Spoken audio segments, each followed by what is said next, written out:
Been a lot of Nintendo related news the past couple days, mostly because we did have a Nintendo Direct just a couple days ago, but the most interesting thing they announced was after that Nintendo is discontinuing the Nintendo Classic Edition. Now, this was baffling to people for a few different reasons. First off, the fact that Nintendo really didn't give any explanation whatsoever as to why they were discontinuing the system. It was a very curt announcement of just, hey, we're not going to make these anymore. If you don't have one yet, you should try to find one at a store, but we know they've been understocked, so you probably won't. Sorry about that. Just kind of a matter-of-fact statement that doesn't tell us why they're doing it in the first place.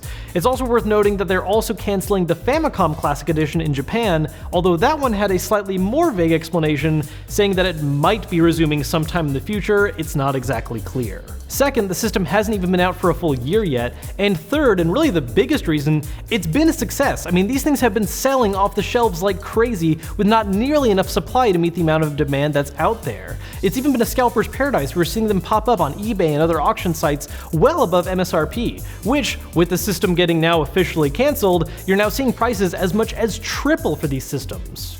So, why did Nintendo do this? Well, obviously there's no official answer to this just yet, but I have four theories as to why they would, though all of them don't make entirely perfect sense. Then again, Nintendo is a company known to not always make the best business decisions.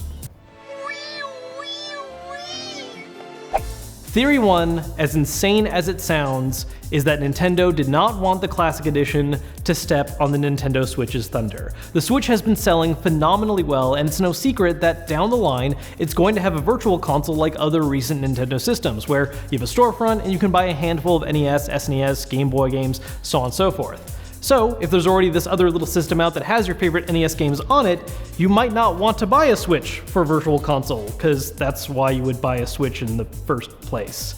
It's kind of an insane logic reasoning, but it's something that Nintendo has acted on before.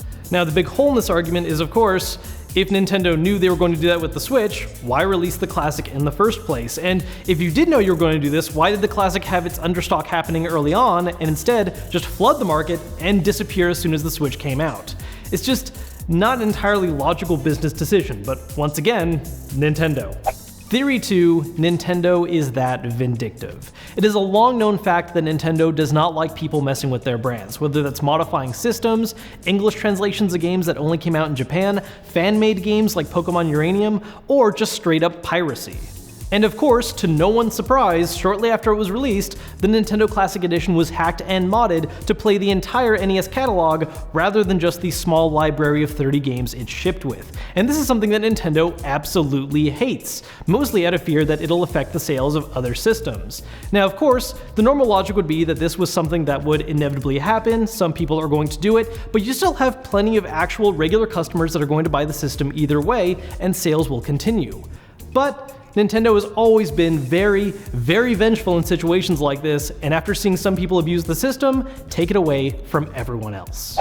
Now, the third theory is the most optimistic one. It's kind of a mixture of the last two, but with the added idea that Nintendo canceled the Classic Edition because they want to release something better in the future. Maybe it's true that they didn't like people hacking the Classic Edition. Maybe they didn't like the response they were getting from some consumers from how the system was handled. So they discontinued it in order to work on a project that is an evolution and improvement, something that does offer a digital storefront for expanding your games and not being stuck with just the initial 30. Something that offers more than just NES. Maybe it tacks on SNES and original Game Boy. There's all kinds of things, and it's something that could be released at the end of this year or sometime early next year.